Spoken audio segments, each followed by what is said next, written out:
a thing, right? So a noun could be something like we said, a person, right? Your teacher. The word teacher, it's a noun, right? Or someone's name, like me, Miss Garcia. That would be a noun. Miss Garcia would be a noun. But it can also be a place, right? Clark High School. School, that word's a noun, right? Or San Antonio, that word's a noun. So is the word Texas. Those are places, right? Or a noun can be a thing, like a cheeseburger. The word cheeseburger, it's a noun.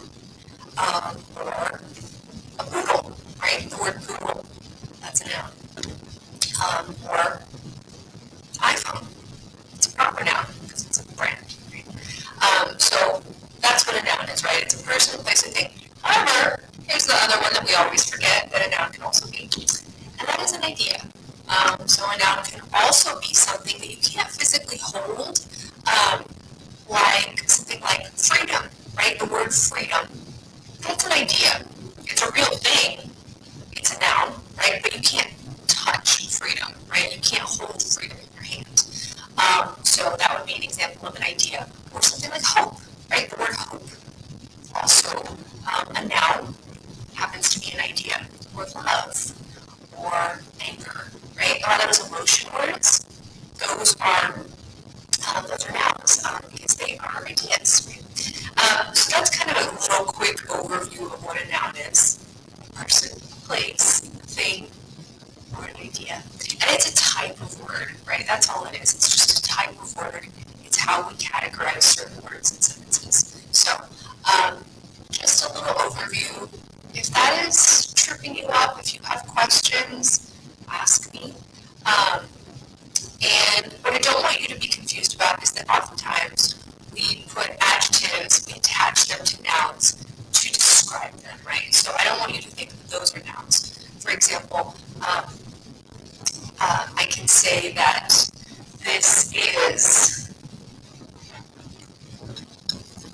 a Disney cup, right?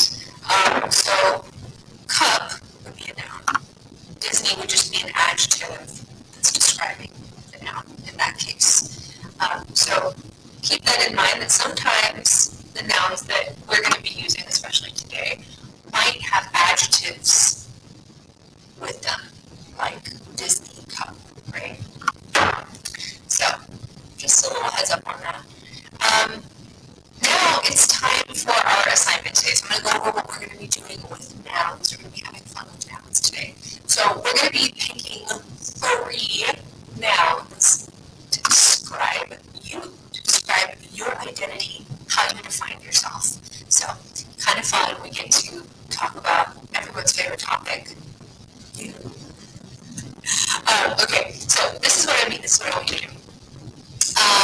Here's some nouns that I could use to describe myself. I am a teacher, an artist, a Christian, a British period drama enthusiast, a coffee lover, an amateur baker, a slow runner, a Disney nerd, a Lord of the Rings fan, right? I can go on and on and on. I can tell you all kinds of different nouns that I could use to describe who I am. Okay.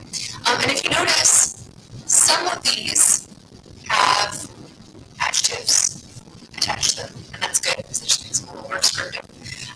So what I want you to do now is I want you to, for your assignment today, pick 3 nouns that describe who you are. So those nouns are going to be, you can think about things that you're passionate about. You can think about things that are fun to you, right? Like maybe like you are obsessed with a certain type of music, right? So maybe you're like a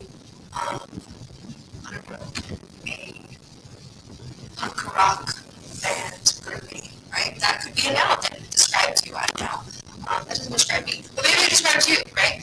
So you pick some nouns that describe who you are, right? Like I said, if I was a cat person, maybe you're a chicken person, right? There's people like that their favorite animals are chickens. So I don't know. That could be the noun that you pick to describe yourself. But anyways, this is something to just kind of have fun with. You get to practice a little grammar, but also at the same time, this is still the first week, and we need to